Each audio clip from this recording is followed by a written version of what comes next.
Hey everybody! Today, Rahdo runs down a prototype of Masterplan, which is a worker placement / auction game where 2 to 4 players are trying to develop the best master plan for maximum city growth. And the way it works is, on your turn, you're going to take one of your workers and put it somewhere to do something. But in this game, your workers have all kinds of abilities they can do. For starters, you might send them to one of the preset public buildings that are seated onto the board as part of setup. And the interesting thing is this game comes with so many tiles. Every time you play, you're potentially going to have a different group of special public buildings that will make the game feel radically different. Now, in this game I'm playing right now, the bank is available, where if I send 1, 2, or 3 of my workers, I can get 5, 10, or 15 bucks. So what the heck? I'm going to go big. I'm going to send over half of my workforce to the bank to get me 15 extra starting bucks. Oh my gosh, I am loaded, which is going to be handy because a major portion of this game is auction, so having more money on hand is really going to give me a leg up. Although now I'm short on workers. Don't worry, I've got a plan for that. And that was my turn. Instead of 1 worker, I sent 3. And now the bank is offline for the rest of this round. No one can have it. All right, and so now it's Jen's turn. Where is she going to send one of her workers? Well, she could go to any of the other spaces. She could come over here to the employment agency to spend some money to get more workers or what have you. But there are 4 tiles in a 2-player game out here on display, and they're first come, first serve. And Jen is liking the look of this corporation tile. She's going to bring this telecommunications company into the city. So this gets added to her hand of private tiles that she could build over the course of the game. As part of setup, everybody got 1 private tile and 1 plot of land that they can build on right from the get-go.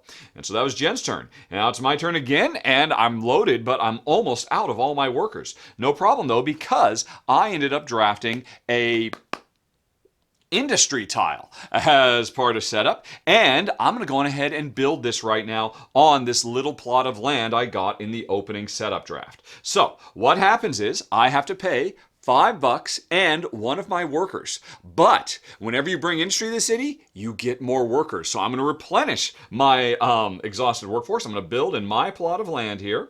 I leave this on here as a reminder that this is my private tile and nobody else's. I had to use 1 worker to build, and I need to spend 5. And now I've got that built. And now, the interesting thing here is this little token that is a reminder that this is my tile is also used to indicate what level the tile is, because this whole game is a jigsaw puzzle of synergy between buildings as they get built. Since this is a purple industry tile, it wants to be adjacent to other tiles, including diagonal. Diagonal adjacency counts in this game that will feed industry. And you can tell if it feeds industry because it's got these little purple icons. That's why when I grabbed the industry tile, I grabbed this plot of land because it's the best place to build industry, because since there's 2 here on the employment office and 2 here on the wrecking crew, that means I have a level 1, 2, 3, 4 building, which is very nice. That means as a level 4, it's already earned me 1 victory point for the end of the game, and it's going to give me an income of $4 at the end of every round. So I'm going to be rich, I tells you. But most importantly for me, it also increases my maximum workforce by 2. Now, unfortunately, I don't get these workers until next round. So I might not get much more done this round. I've only got 1 more worker, but still, I am off to the races. It is now Jen's turn again. She still has this massive workforce available to her. And you know what? I think, is she going to grab another tile? Let's see here. Yeah, I think she is. She's just going to go on ahead and keep on building up a bigger hand of tiles that she could build. Okay, and now this is my last worker. Although it doesn't have to be. Remember I talked about this earlier? I could send him over here to the employment office where I can spend 2, 4, or $6 to get 2, 3, or more temporary workers who I'll hold on to. And since I'm loaded, why not do it? Let's see here. In fact, let's go a little bit conservative, and I'll just spend 4 to give myself 3 extra workers. All right. So I am still in it, and I've cut Jen off from that. Okay, and Jen's turn again. So, is she going to try and grab any of these residential buildings? And they could do, but no, I think, let's see, does Jen have any more power she wants to use? Yes, she does. Because Jen would like to start grabbing more land. Remember, everybody had one land at the beginning. And what you can do is, if there's another plot of land you like, you can go on ahead and send a worker out. And you have to send money with that worker to grab the piece of land equal to the current value of the land. And the value of the land is equal to how many tiles are adjacent to it. So if Jen wanted to grab this piece of land, she would have to make an opening bid of $3 to grab it because there's a lot of potential for this land. If she tries to grab this piece of land, she'd only have to make an opening bid of 1. And I think she's actually going to try and grab this piece of land with an opening bid of 1. So that, she can expand, because she's got all these buildings she wants to build, she can only build in one space. Although, here's the thing, an opening bid of 1, she's probably going to get outbid for that, because she can see, I've got all these workers and all this money I can raise. So instead of just going straight out and bidding, Jen is going to use the real estate office, because nobody else has grabbed it yet, where you can grab a plot of land for its cost, in this case, 1, without ever worrying about being overbid. So Jen now has 2 plots of land to build her 3 buildings. Okay, and now it's my turn, and I am back in it. Let's see here. I'm going to go on ahead and grab this nice little chunk of housing, the yellow residential, because this enhances purple industry buildings because it's worker housing. Okay, so that's going to be nice for me to get. Although now I need to get some land to build adjacent to me. Okay, and now it's Jen's turn again. She got the land.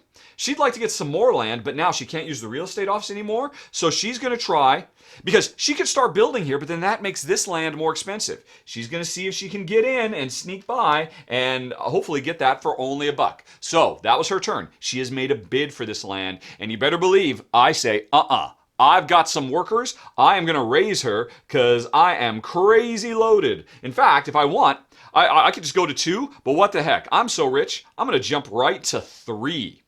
And now, that was my whole turn. It is Jen's turn again. And here's the bummer. Because if I had not raised at the beginning of Jen's turn, if she is the high bidder on any plot of land, she gets to pay and take it. But she is not the high bidder. So now Jen's got a choice. She can either raise me to get this plot of land so she can keep building her own little area, or she can back out and go do something else with her other worker. Because that means at the start of my turn, I'll end up grabbing that land that she wanted. But that's really kind of ideal. But you know what? Jen's just going to back out. She, So she will go on ahead and try to get this plot of land instead. Okay.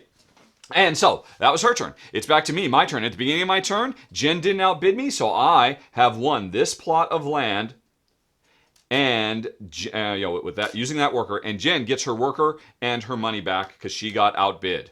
Okay, and now I could raise the bid on her again. Oops, by the way, I'm sorry. You can't bid 1 for this. There's 2 because Jen's opening bid had to be 2 because there were 2 spaces adjacent to that. Am I going to outbid her again and just keep on flexing? Because over the course of the game, as more and more buildings get built, the land gets more and more expensive. Early grabbing of land is a big part of the game while it's still cheap, before stuff has been built.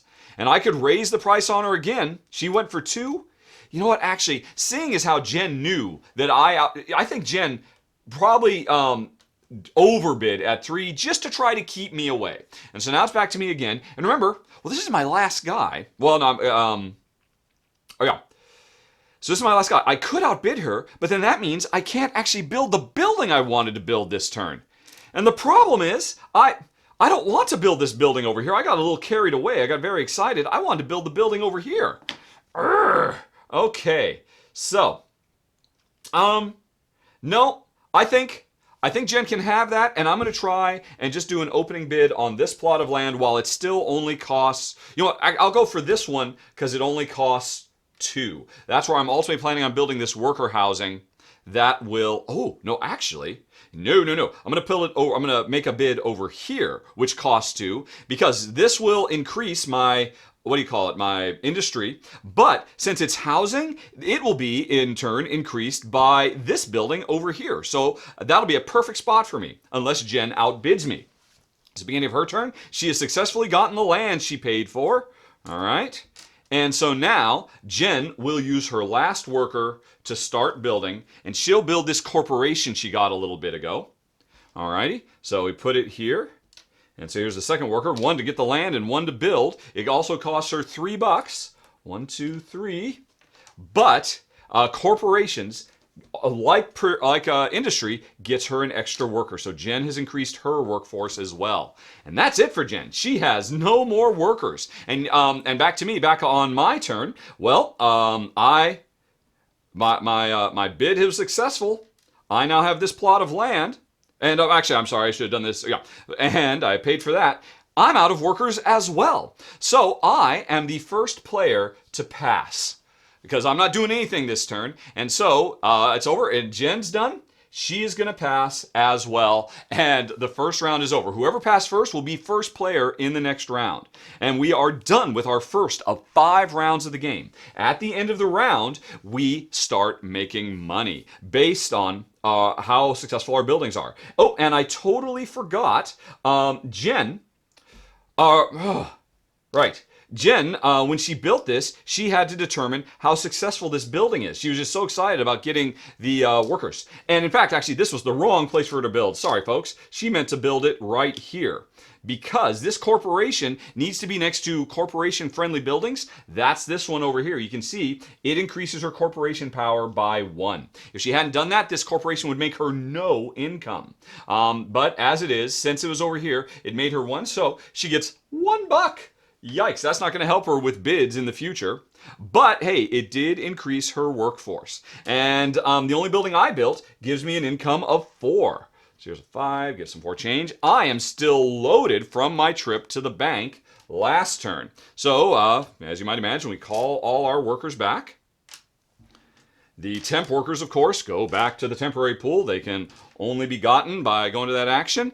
And any tile that nobody grabbed gets a buck put on it and gets slid into the about to be removed from the game. If nobody takes this housing unit this round, it's out of the game. But hey, we're encouraged to because there's extra money. And in the meantime, 4 new tiles come out, more tiles with more players. Of course, the board is bigger with more players too. And you can see we're starting to get into level 2 tiles, which are much bigger, much more powerful, and as you might imagine, more expensive to build. And also, the last interesting thing is, as part of setup, we put, there were some unique combination of starter public buildings that had all those worker placement spots, and there are new ones that are coming. We are going to add this one to the queue in round 2.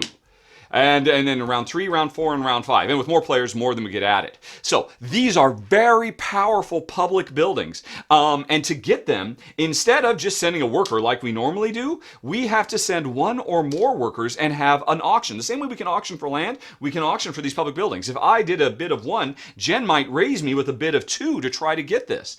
And this is an interesting one because it's a playground, which means it increases the value of residences and commercial green buildings, but it destroys the value of purple industry. So both of us want to get this. Jen wants to put this over here to kibosh my industry.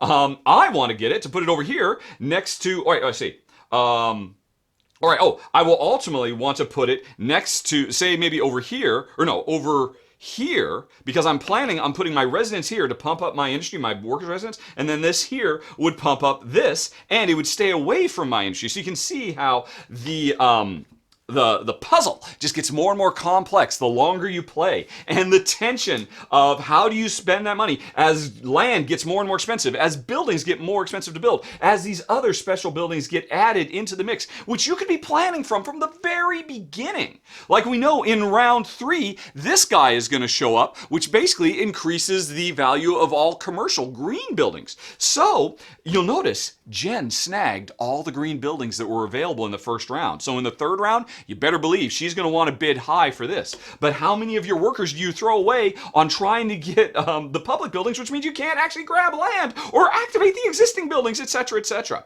Folks, I gotta say, Masterplan is a very, very sharp, well-designed mishmash fusion of worker placement and tile laying and auctioning, and it works beautifully. In a lot of ways, this reminds me of an earlier SimCity style game, Urban Sprawl. Although, if anything, for me, this kind of improves on Urban Sprawl because of the really simple and elegant way that you can keep track of how buildings affect other buildings. So nicely, smartly implemented, just makes it a breeze to keep track of something that could be fairly complex and and tough to keep going, like Urban Sprawl was. Also, this has kind of the nice tension of, Carson City, with players trying to grab plots of land. It even has a little bit of Ginkopolis in it too. Super sharp, super smart, very fun SimCity style game, Masterplan. I gotta say, my only complaint about this game, I love the variability. Every time you play, you get a different combination of special effect buildings, and there's even a campaign storyline that you can play through that shows the city evolving over multiple games. My only problem is, this can be a very cutthroat game. A lot of the special public buildings are cutthroat, but even if those aren't in the game, you're going to have lots of opportunities to try to build in such a way that it really undercuts your opponent's income while building your own up. For me and Jen, it was just a little bit too cutthroat, but if you like interactive games, if you like worker placement, if you like auctions, if you like SimCity, Masterplan has got you covered, and that's the rundown, folks. Thanks very much for watching. Have a very nice day. Talk to you later. So long. Bye-bye.